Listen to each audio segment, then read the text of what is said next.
అతని గేమే నచ్చలేదు, అతను ఎప్పుడు ఎలిమినేట్ అవుతాడా అని ఉంది నాకు. మన గుండా హరీష్ గారు ఈ రోజు అరుస్తున్నారు మరి గట్టిగా మన ఇమానుయల్ మీద, ఎట్లా అనిపించింది ఆ మనిషి గురించి? అసలు నాకు నాట్ ఎట్ ఆల్. నేను అసలు ఆ గుండు అంకుల్ అయితే నాకు డైరెక్ట్ గా కనిపిస్తే నేను చాలా క్వశ్చన్స్ అడిగా, ఈగర్ గా వెయిట్ చేస్తున్నా. అసలు ఎర్రగడ్డలో ఉండాల్సిన అతన్ని బిగ్ బాస్ హౌస్ లో తీసుకొచ్చి పడేశారు. నిజంగా రచ్చ రచ్చ అవుతుంది. అతను లాంగ్వేజ్ అసలు మాట్లాడే తీరే మంచిగా లేదు. ఫస్ట్ ఆఫ్ ఆల్ చెప్పాలంటే అస్సలు నచ్చలేదు నాకు. నాగార్జున గారు ఇట్లా మీరు ముగ్గురిని ఆడోళ్ళు అన్నారు అని ఒక వీడియో చూపించారు, 2 సార్లు వేసి చూపించారు. ఆయన కూడా మళ్ళీ నాగార్జున గారు ముందు మాట్లాడుతున్నారు. ఇంకా ఆయన కవర్ డ్రైవ్ చేసుకుంటారు, బట్ అది కవర్ డ్రైవ్ అవ్వలేదు. ఎవరినైతే ఆయన ఇష్టానుసారం మాట్లాడారో అవన్నీ కూడా ఆయనకే వస్తాయి, వర్తిస్తాయి.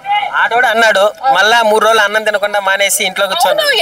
ఎవరికి నష్టం? ఎవరు అన్నం తినడం అతనికే నష్టం. అతను అసలు యాక్చువల్ గా జనం కోరుకునేది అంటే ఎప్పుడు ఎంత తొందరగా బిగ్ బాస్ హౌస్ నుంచి ఎలిమినేట్ అయిపోతే బాగుండరా బాబు అనిపిస్తుంది. ఫస్ట్ ఆఫ్ ఆల్ సో ఈ week elimination I think Big Boss scripted అయితే హరిత హరీష్ ఉండొచ్చు. ఒకవేళ సంథింగ్ ఎల్స్ ఏదన్నా అటు ఇటు జరిగితే అతనే ఎలిమినేట్ అవ్వచ్చు. మన రీతు చౌదరి మీద కూడా గుండాంకుల్ పాపం ఏడ్ చేసింది. గుండాంకుల్ వేసిన కౌంటర్లకి ఎవరు కరెక్ట్? వీళ్ళిద్దరు I think Rithu Chowdary always. అతను మాట్లాడే తీరే మంచిగా లేదు. మనం చూస్తున్నాం కదా సీజన్ లో ప్రతి ఒక్కళ్ళు కూడా ఇష్టానుసారం మాట్లాడుతున్నారు.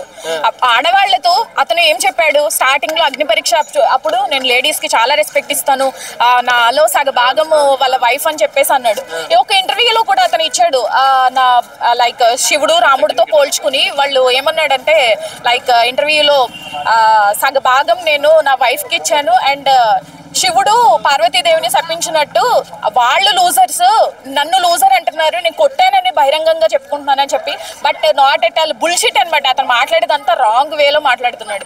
ఆడవాళ్ళని కొట్టి ఆడవాళ్ళని హైలైట్ చేసుకోవడం ఏంటి? అసలు ఆడవాళ్ళని కొడితే అసలు పుట్టగతులు ఉంటాయా? ఫస్ట్ ఆఫ్ ఆల్ అసలు అతని గేమే నచ్చలేదు, అతను ఎప్పుడు ఎలిమినేట్ అవుతాడా అని ఉంది నాకు. గుండాంకులు ఆడవాళ్ళని మరి కింద పెట్టి 2 అడుగులతో పోల్చాడు కదా, ఆడవాళ్ళు ఇక్కడ మగవాళ్ళు అక్కడ అన్నట్టు మాట్లాడాడు కదా. అలా మాట్లాడి చెప్తున్నాను కదా, ఫస్ట్ ఆఫ్ ఆల్ అతనికి మినిమం ఎథిక్స్ లేవు.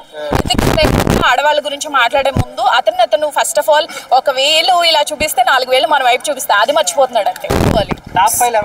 I think so Sanjana guarantee top 5 లో ఐ థింక్ వెళ్ళిపోవాలి. మనిషిని పంపించాలంటే ఖచ్చితంగా హరిత హరీష్ ని ఎలిమినేట్ చేయాలి. సుమన్ శెట్టి గారు ఎలా ఆడుతున్నారు అంటే ఈ రోజు పాపం 2.0 చూపించారు కొత్త రూపము, ఎలా అనిపించింది? యాక్చువల్ గా slow and steady wins the race లాగా సుమన్ శెట్టి గారు అయితే చాలా ఇప్పుడు బాగుంది. అంటే నాగార్జున గారి ఇంపాక్ట్ అనేది చెప్పడం ప్లసెస్ మైనస్ అన్ని మోటివేషన్ చేయడం జరిగింది కాబట్టి సుమన్ శెట్టి గారు ఇంప్రూవ్ చేసుకుంటారని అనుకుంటున్నాను. సుమన్ శెట్టి గారు హౌస్ మొత్తం టార్గెట్ చేస్తున్నారు, సంజన గారు కూడా టార్గెట్ చేశారు. ఎలా ఉండబోతున్నాయి? టాప్ 5 లో ఉంటారా? టాప్ 5 అని చెప్పలేము కానివ్వండి, బట్ టాప్ 5 అని చెప్పలేము. బట్ ఆడతాడు ఎప్పటి వరకు అనేది మన చేతుల్లో లేదు. అది ఆయన చేతుల్లో ఉంది గేమ్ అనేది.